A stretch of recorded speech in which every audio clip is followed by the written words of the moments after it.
Morning, guys. My name is Matteo Rizzi. I'm the co-founder of FTS Group, and welcome to the FTS Digital Days. Today, we're going to talk about angel investing, which is a not so trivial topic because, as maybe many of you wouldn't guess, there are close to 15 billion of informal angel investing in Europe alone. So in the next 20 minutes or so, I'm going to be with, truth is that is an old friend and someone that I know for a long time, back into his Singapore days, even if I believe we met in San Francisco, and also a successful angel investor, but also one of the pioneers of, I want to say, the tech movement, close to a decade ago.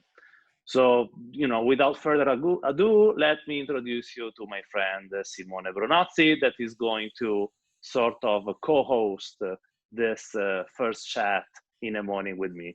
Simone, welcome to the Digital Days. Thank you, Matteo. Your words are always very kind, except for the old friend. Of course, Matteo meant old, meaning we've been knowing each other for a while. He wasn't referring to my age. But now, these days, even though we got in touch in Singapore more than 10 years ago, these days I'm in San Francisco. And just to give the audience a little bit of background, I have a tech background. I worked at Amazon Web Services in the early days of AWS, as we like to call it, so the cloud business of Amazon. And because of that, I actually met several hundreds, literally hundreds of startups each year over the course of several years. And this somehow gave me an incredible, unique point of view on what these companies were doing. And of course, some of them disappeared, some of them failed, which is always the case with early stage startups, but some of them ended up becoming big companies and being successful.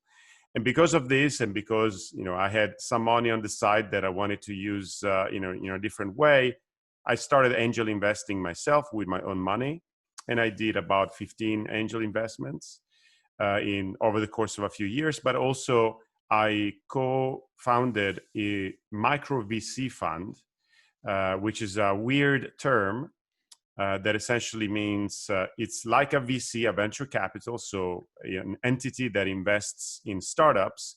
But unlike a proper, fully fledged VC, this micro VC fund, it's called Mission and Market. The name is great, I think, and was invented by one of the other two co-founders who also were two friends. We essentially, with a micro VC, invest small quantities of money in rounds where there is always another larger investor that leads the round. So you kind of sit on the side from that point of view. So it's very similar to angel investing. If you think about it, it's almost as if we collected some money from investors and decided to do angel investing on a more programmatic way. And with that, we did 60 investments, 60. So my personal experience have been in total of about 75 companies I invested into.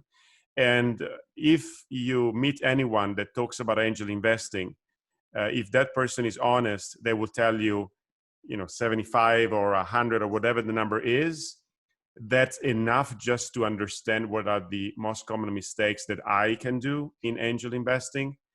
But it's very hard to be able to discern, to understand what's the secret of angel investing just with this experience. In fact, I think, and I hope with Matteo today, we will talk more about the common mistakes that one can make when starting angel investing, when you move your first steps into this particular exciting and interesting investment opportunity.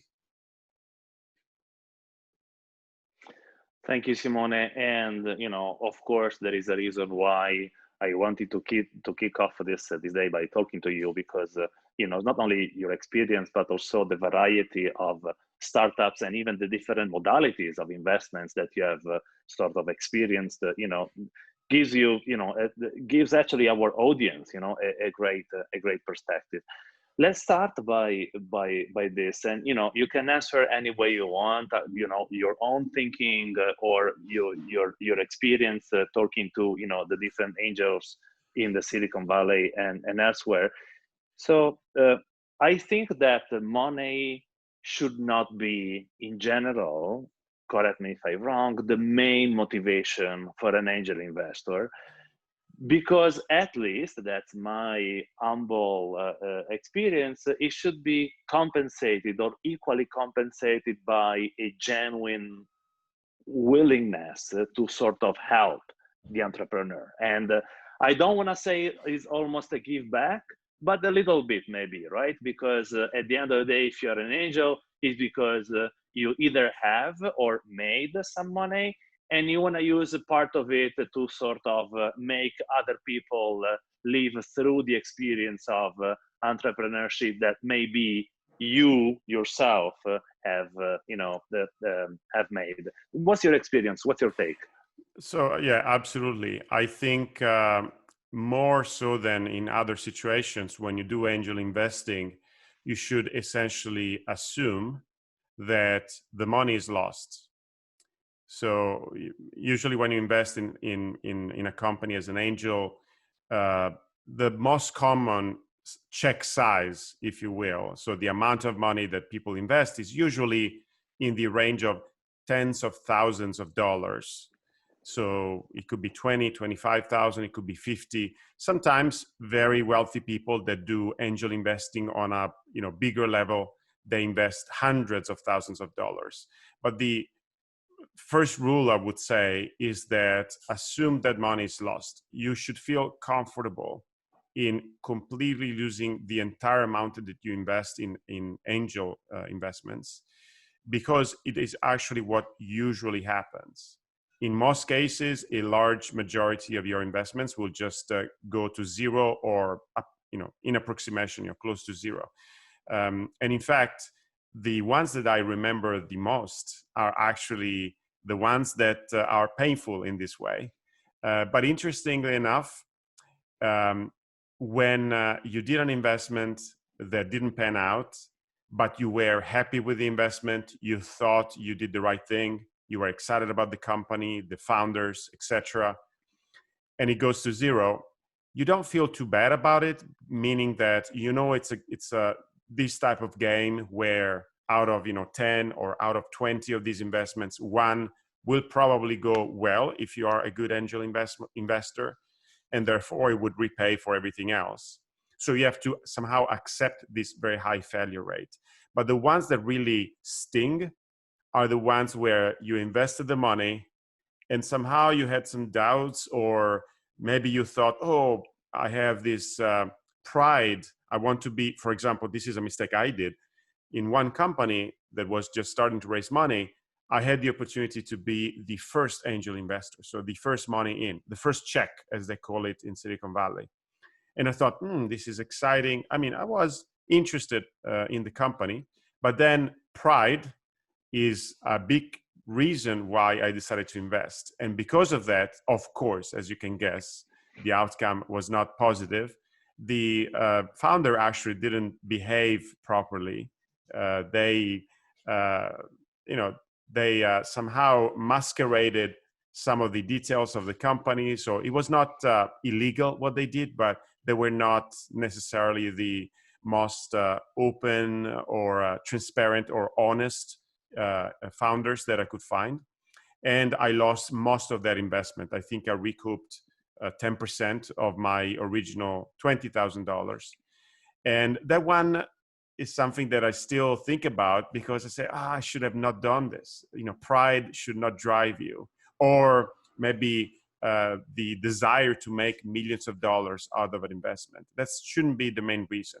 And you're right, it's not exactly a give back, but in a way, when you are involved with technology, like I am, you see something interesting and cool, and you realize, this is so interesting, I want to be part of it. And I think that angel investors are almost like entrepreneurs in residence, or entrepreneurs that are not able, for many reasons in that moment in their life, to join that company full force. In fact, a good test would be, if you were an entrepreneur, would you be happy to join the founding team as one of the founders? That's probably a good litmus test to see if you really like the company, and if they really convince you.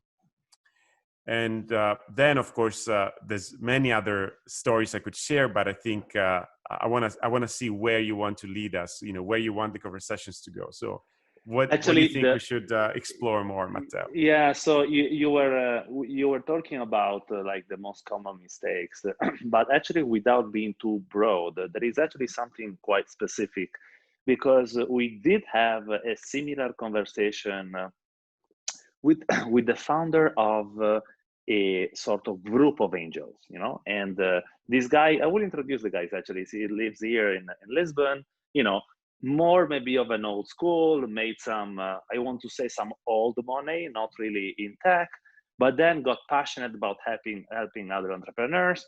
And he was telling that his first 5 or 6 investments were completely ballistic, right?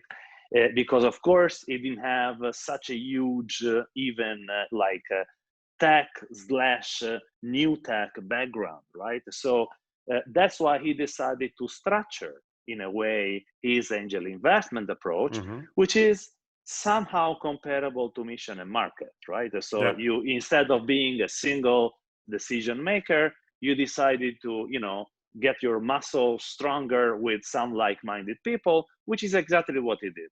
So is it sort of the same experience that you had, or the same sort of advice that you would recommend? Like, don't do it yourself unless you're super experienced, because it is very complicated to self-teach how to be a good angel investor?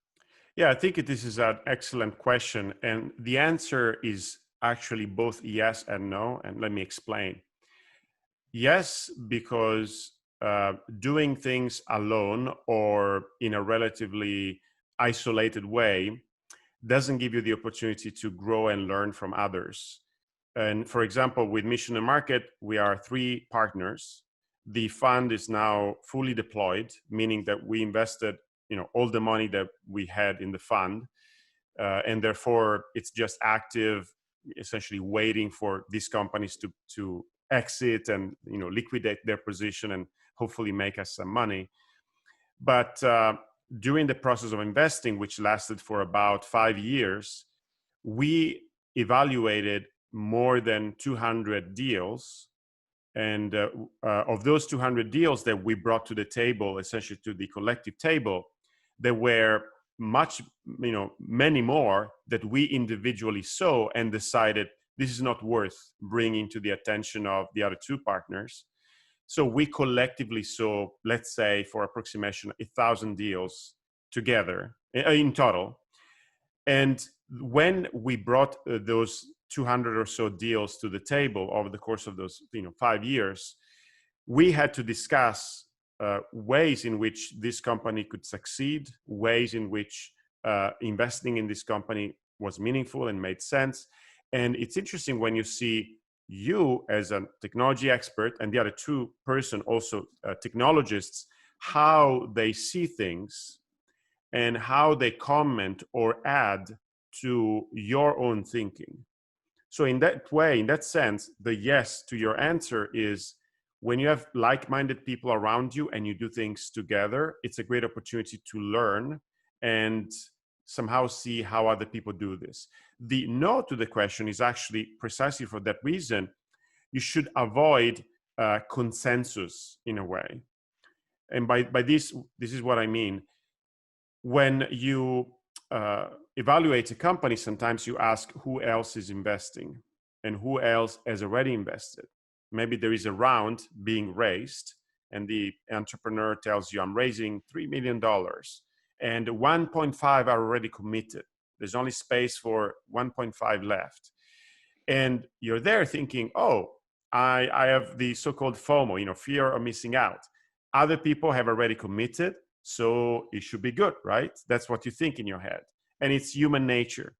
The problem with that is that consensus is something you should somehow try to avoid as much as possible, because if you angel invest only by consensus, you are essentially following other people's decision, which means one, you're not learning, and number two, you have no advantage, you don't add value compared to what others are doing. It's equivalent to I'm buying stocks in an index which has already been picked by investment experts. I'm not adding any value with my decision. Yes, I'm putting money, but I'm not growing as an angel investor, or my mindset, my ability to filter and select is not improving. Angel investing is like training. It's an activity that if done properly, it might make you money, and the making money is debatable depending on the market, depending on the phase, depending on how much you can differentiate across markets or across industries. Imagine you invested in the travel industry for the past 3 years. Now your situation would not be so great because of COVID. If you invested in video communications for the past 3 years, your investments will be to the roof. But also it's training, because you grow as an individual, you learn things. It's almost like being able to observe companies that are just born grow and move their first steps in life from a specific vintage point. That's the interesting part. So the no part is avoid requiring other people to make decisions. Have your thesis clear in your mind. What am I looking for when I invest in a company? What are the principles that I want to stand behind when I decide, yes, I want to write a check for this company? Make sense? Totally. And I will actually ask your own personal view, if you can share about what are your own principles and the way you select your own investment. But before that, let's talk a little bit with the eyes of an entrepreneur who sort of, has to consider whether or not is a good usage of their equity cap table to give some to an angel investor or not. So, yes. And by the way, you are an entrepreneur as well. I actually have invested in one of your previous company, Fabrica, as yes. I like to say that is almost at the angel stage, because it was before. Yeah. So as an entrepreneur, what are the considerations or the points that you need to ponder when it comes to look for, angel's money or not? Because sometimes, money is money, and how to avoid the temptation to just get the first money that comes to the door.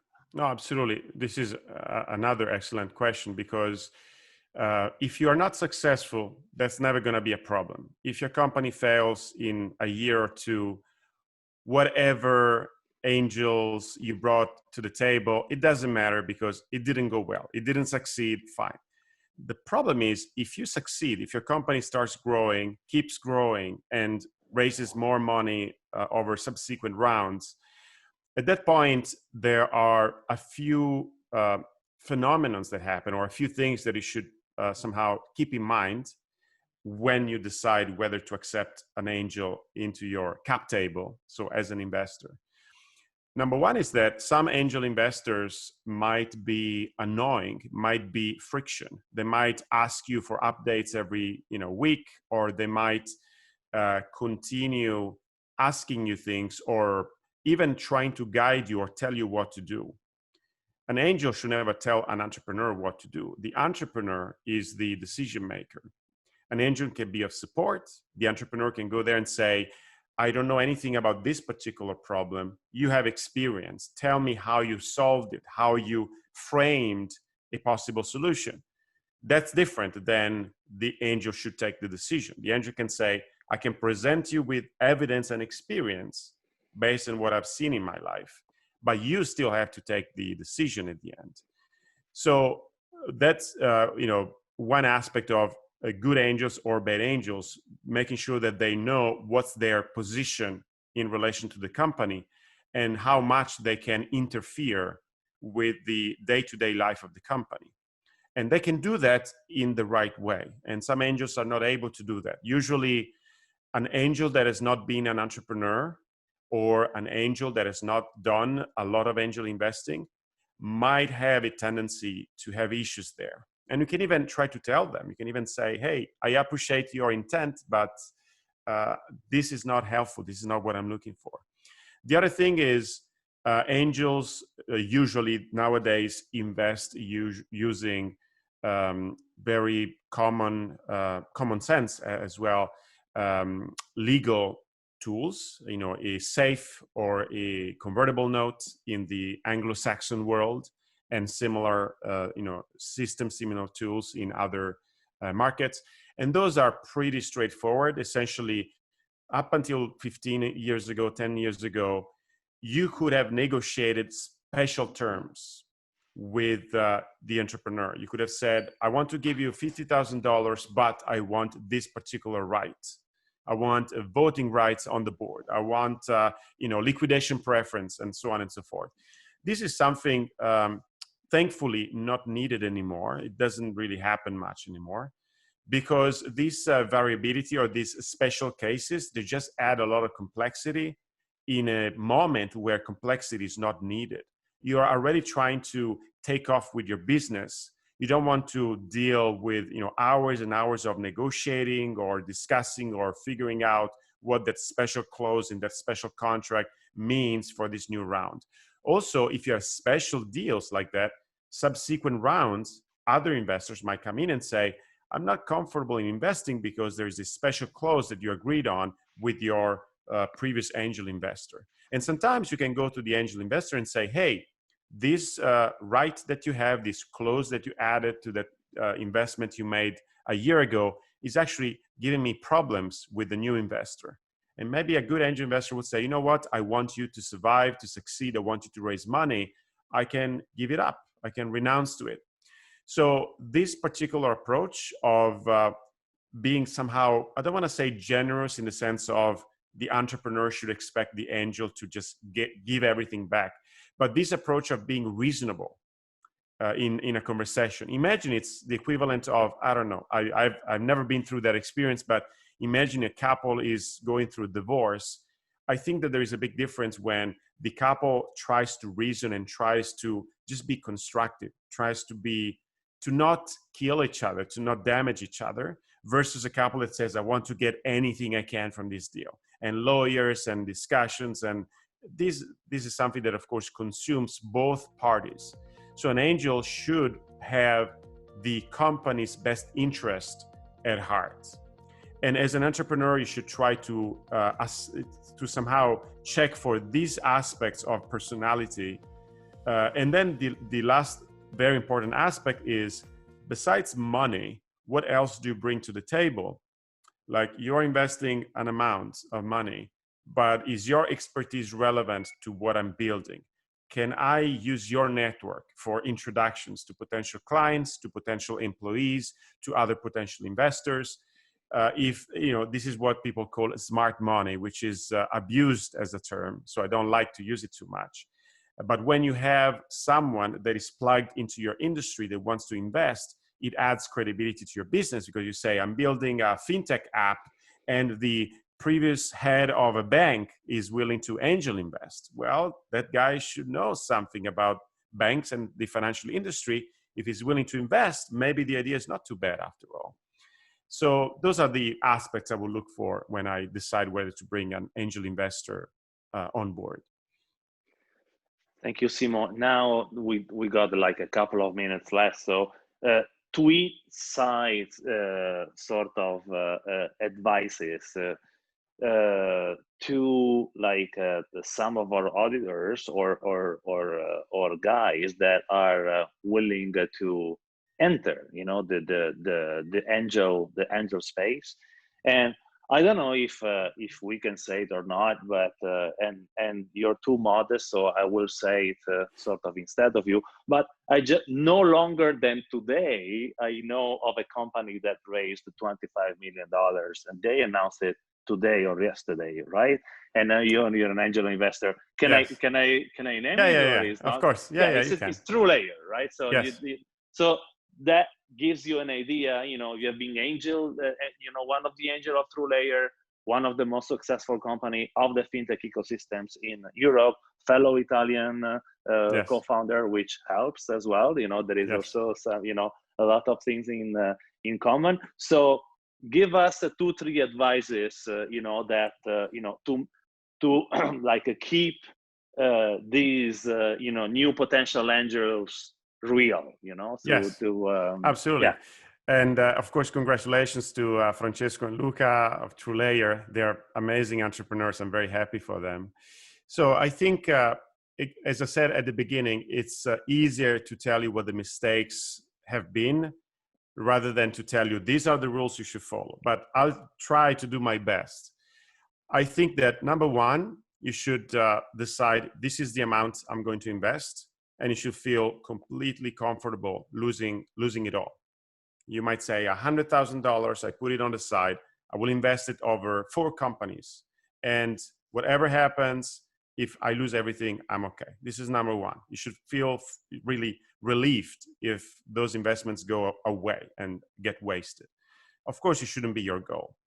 Number two, you should try to come up with a filter, a methodology that you use to select the companies that come at your table, the companies that you can talk to, which also means you should have a way to either leverage your existing deal flow or create deal flow.